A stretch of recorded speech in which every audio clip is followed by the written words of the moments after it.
I've never understood why the term, it's not even really a term, it's just more of a rites of passage. Why isn't the rites of passage of just simply being an adult Mm. enough for black women? But they have to pull upon themselves strong, independent, when being an adult. It's like I told you, when I was by the time women had the ability to get their own credit, I wasn't even born. Hmm. I was not born. Yeah. So when women say, well, there was a time when women didn't have credit, I agree. And there was a time when people who looked like me was in chains. Hmm. But I don't remember those days.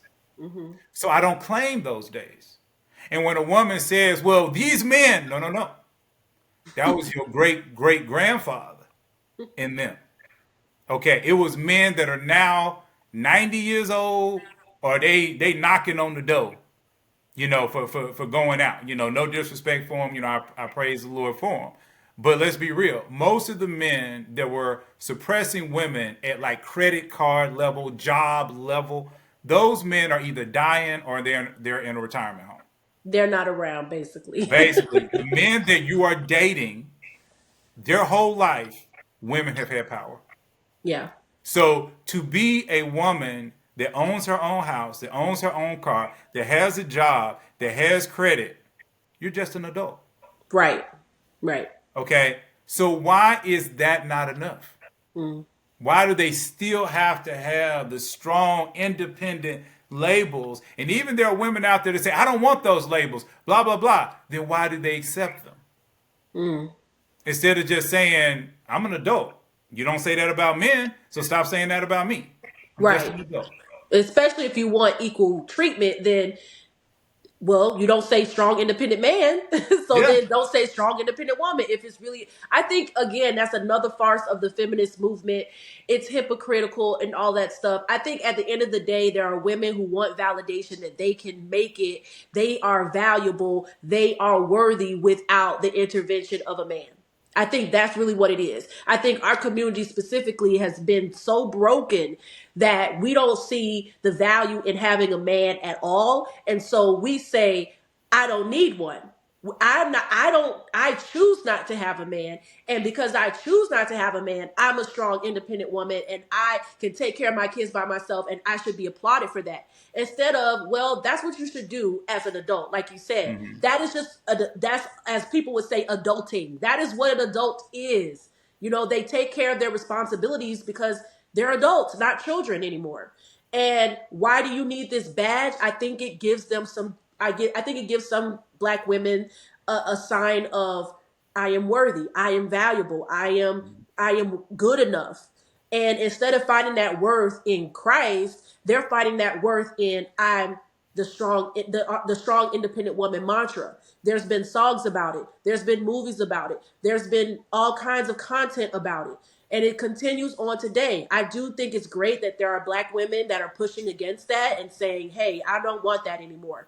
But I agree with you. If that comes up, just say, that's not me. I do want a husband, or I do like being married, or, I'm not that strong, independent woman. I'm just a person that's taking care of my responsibilities like everybody else.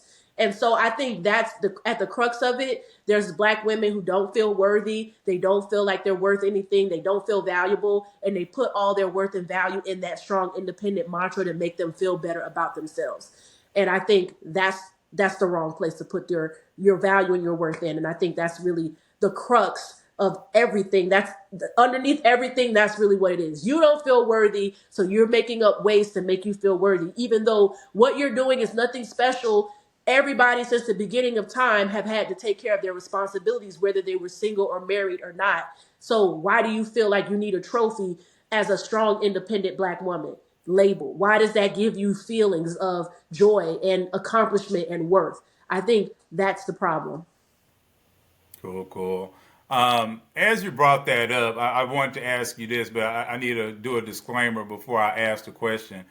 Have you in the past or now, because I know you got young children in the house, have you partaken in most of the Disney films? Oh yeah, Okay, before so kids. That being said, growing up. that being said, you have the concept of the Disney princess. Hmm.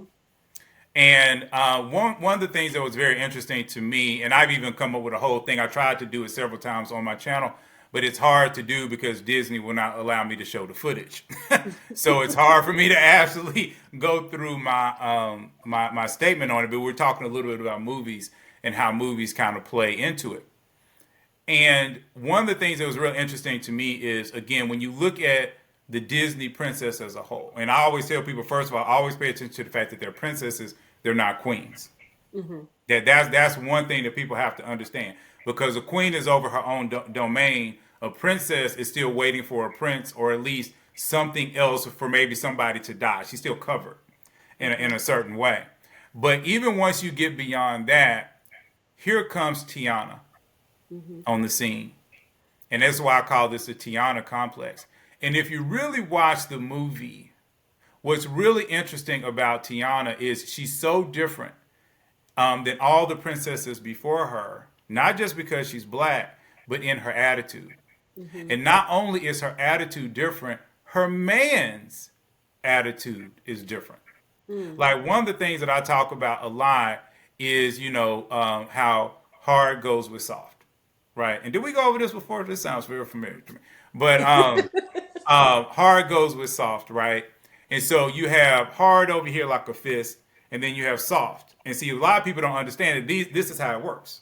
Hmm. Things go together like this. Things don't go together like this, or like this. They don't go to when a soft woman runs into a soft man, she's repelled. Hmm. It bothers her that he is as emotional as she is. That he's more easygoing like she is. That bothers her. So she goes off and she finds a hard man. But then when a hard man is going and he finds a woman is doing all these things, and she has all this career, he's repelled because he's really looking for soft. So when you look at Tiana and you watch that video, for all the people at home, go watch that video, that movie again. What you notice is, first of all, Tiana don't want no man. She Mm. says it. She says, "I don't want a prince." Then, as she goes through the movie, we go and we find her prince. Her prince is just Pookie. No, I mean, think about it. This man ain't got no money. He does not want to do responsibility. All he wants to do is play around and have sex. Mm. Disney shows that by having a lot of women around him, Yeah, he and was he's kind of like checking a the women out. playboy. Yeah. He's a playboy, and he's just attractive. Hmm. That's all he is. He's Mm. he's attractive. He speaks well, and he's broke. Ooh. Okay, he is Pookie.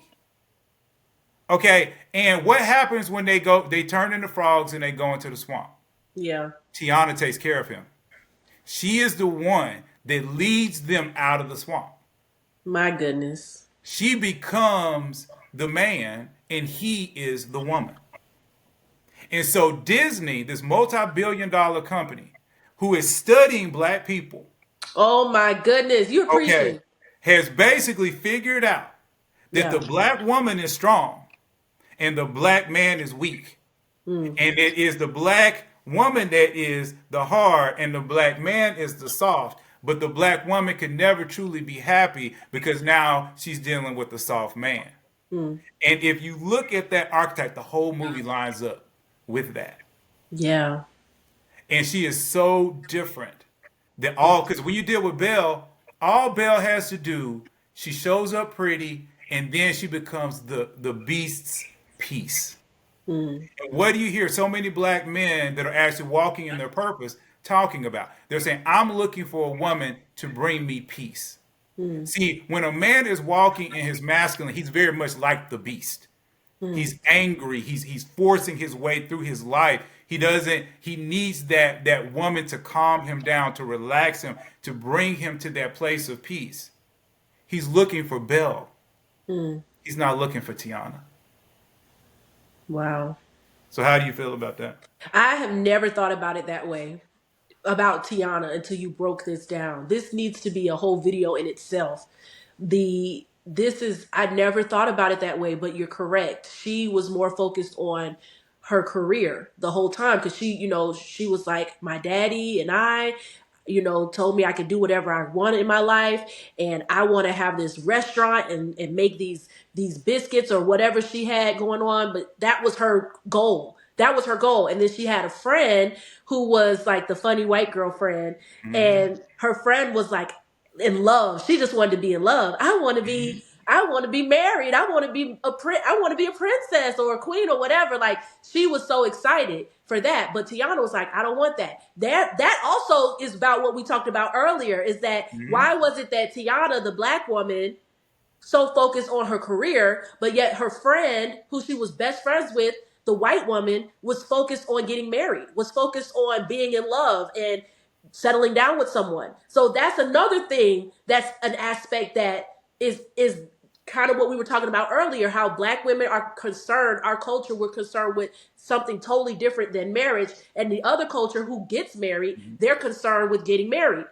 and all that. But when you broke all that down, just about, you're right. Like, Naveed, he was a playboy. He was, his parents had money, but he wasn't so concerned about his throne as the prince or whatever. He wanted to play around, and he was just a big flirt. And Tiana was like the mature one, and she was like, "Oh, this is," she couldn't be bothered. But eventually, they got together at the end, and I think you're right. I think they studied. They knew that this was going to be a big deal for a lot of black people because Disney's first black princess. And so they wanted to appeal to black women and black girls. And they see the dynamics in the black community, and they see the matriarchy at the top in the black community. And they're seeing how black women aren't really getting married and kind of shun it off and focus more on their careers or their education or whatever it is. And so they put all of that market research into Princess Tiana. And it's just amazing that you said that, because I never really thought about it until you broke it down in that way. It's exactly what the black community is, and black women specifically. Too much focus on career, career, career, not enough focus on getting married, and focus on being that independent woman who doesn't need love or who doesn't need anyone else to help them.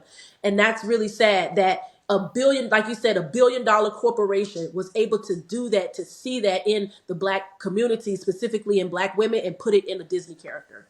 But And here's a so you question just for broke you. it down. Here's a question based off that. Just again, just going from your knowledge Hmm. and even what you just said. So we're gonna talk like I always call it the Tiana complex. With that concept, Hmm. what other Disney prince Hmm. that's in all these movies, like I said, Cinderella, Beauty and the Beast, Sleeping Beauty, even Tangled. Hmm. What other prince was a playboy? Were any of the other princes You're playboys? stomping me here. I don't remember. I don't remember, but I don't think so. Because that's the I don't point. think so. That's the point. Okay. Okay. See, black women have a problem because they don't know the difference between feminine men and masculine men. And here we're not talking about gay men. Hmm. See, a feminine man tends to have wandering eyes, right? Mm. And a Hmm. lot of black women don't get this. They don't get this. They think that the man that has all these women is the masculine one. But when you look at the white community, the most masculine men that Disney is saying, they don't do that. Mm. Even Gaston, even though Yeah, he I had could all think of those him. women that was Yeah. chasing him, he didn't Yeah. want them. Yeah. He wanted He wanted Belle. Belle. Yeah. So even his inside energy was like, yeah, I can play around, but I really just want one woman. Yeah. And he I wasn't want even a Belle. prince either way. Anyway. So Yeah, he wasn't a prince. But see, yeah. that's the whole point. Masculinity is about action. Mm. And in the white community, they understand that.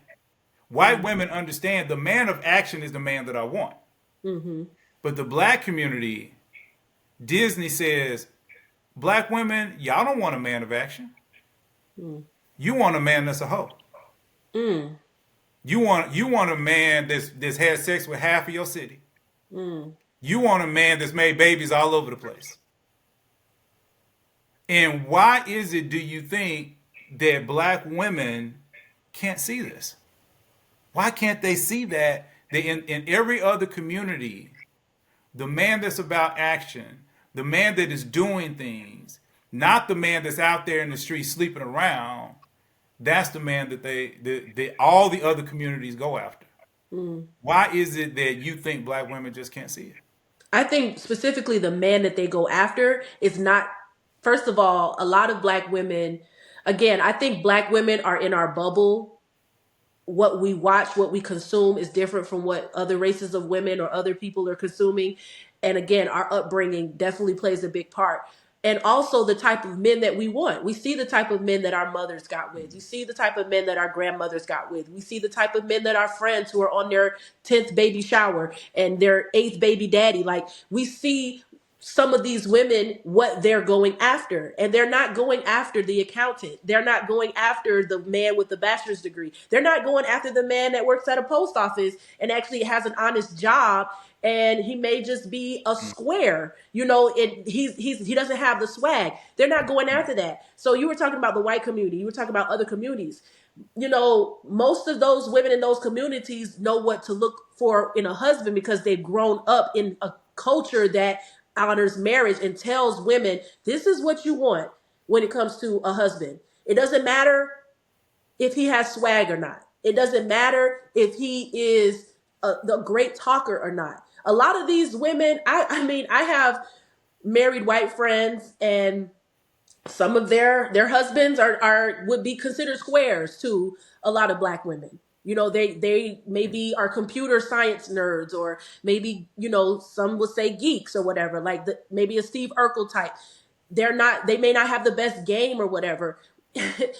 A lot of times women of other races, they're settling down with men that are not the typical I don't know how to say it, but they're not the typical overly confident man that, you know, black women are looking for. Black women like the fact that certain men come off, they present masculine, but their behavior, as far as like, or a drug dealer presents masculine, or a rapper presents masculine, or whatever, but are they really behaving masculine? Are they, like you said, taking action to form a stable home and to make sure that their children are taken care of, and making sure that their wife is taken care of, and being an asset to the community? Is that what they're really doing, or are they just presenting masculine because fear, in your belief, fear is masculinity? If a man makes others fear them, then that's a masculine man, and that's not real. That's not true. That's not Yeah, true. that's not true at And all. that's definitely not the character of Jesus. And I always want to bring it back to Jesus because black women are supposed to be the most Christian group in America. But yet the choices that we are making doesn't seem to show that. And the choices of the men that some of us are engaging with, not all, but some, don't seem to show that. That is not a Christ-like character. And you said this before about like the lion and the lamb, or how God, Jesus, had that very kind of ferocious, fierce tendency when he's throwing over the tables and chairs and stuff in the temple. But then also he was able to be kind and gentle as well when need be, and just being able to know when to present that at what time. But some black women just see a man presenting fear all the time, or lethargy, like being lethargic, just laziness. Yeah, Sometimes just lazy. seeing a man is presenting just laziness, they're thinking, okay, well, I don't know why some women are attracted to that. Again, it could just be who they saw their mothers and other black women around them be with. But it's like, why do you feel a sense like you are attracted to men that you have to take care of? Again, it's the matriarchy curse. It's the curse of growing up in a matriarchy, growing up seeing your mothers and black women doing everything for black men, and feeling like that is what I need to do. And so I think that's really the issue. It's the culture, it's what we've seen, it's what society is telling us, it's what other black women around us are doing. And I think those men that really would be good husbands, as you have talked before, I've spoken about on my channel as well, how important character is. Mhm. They're not looking at character. They're looking at Mr. Here, Mr. Right Now, Mr. Feel Good, and that's it. Now, like you said, you've done your job. Now you got to get out the way. I don't see a future with you.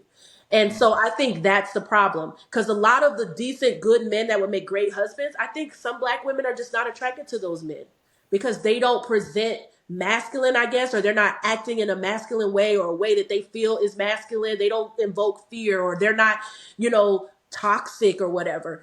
And some of them may be a little bit nerdy. Some of them may have been, you know, buttoned up. Maybe they don't have the best talking skills, something like that. And so I think that's why other races of women can get with those men and that's nothing to them because they see that's the future husband, that's the potential husband and father. They have the qualities of a father and a husband, and Black women are not thinking that far ahead. They're not thinking, oh, I should get with Stanley. Maybe I should get with Stanley. You know, they're thinking, no, Stanley's whack. Stanley don't have any game. Stanley don't have swag. Stanley, I could care less about his character and what other people might think about her being with a man like that. So I think that's really what it is.